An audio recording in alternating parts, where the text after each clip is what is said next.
And we are live. Hello, everyone, and welcome back to Mufasa's Daily Book Reading at noon. My name is Mpumkwena, and I am your reader today. I'm going to be reading some of the frequently asked questions about leadership that have been asked that we found in the book. The book that we're currently reading at the moment is The Eighth Heaven by Stephen R. Covey. And we are on the 11th question of the 20.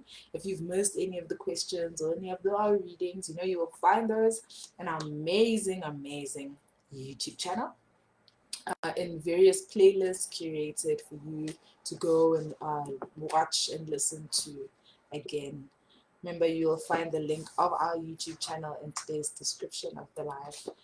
I'm going to read two questions, question 11 and question 12. And the first question is, how do you maintain a positive, high-trust culture after downsizing? Really good question, especially for the time that we're in with COVID-19 and unemployment and stuff like that.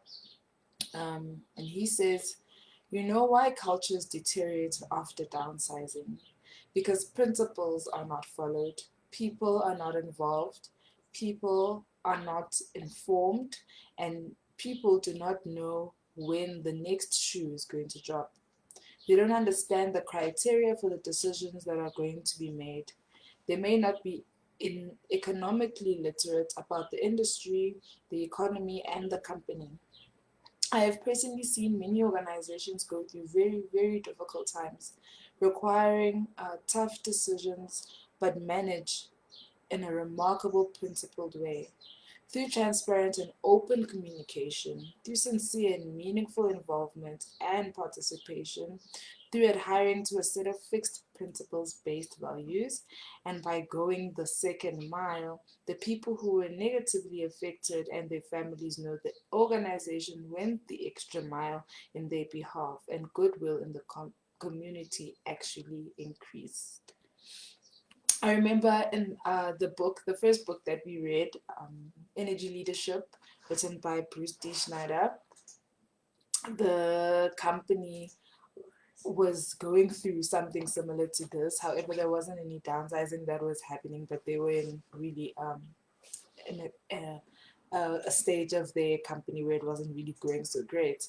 And then the whole narrative was really just about that. So the first readings that we did really do talk about this and how they were able to look into principles and energy, the energy that they were using within the company, the CEO, and all that. It's a wonderful story. And I think if you really want to learn more about maintaining a positive, high trust culture, then definitely do go back to our first readings.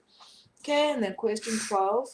We often have leadership development academies, off-site special sessions, outside resource people come into the organization.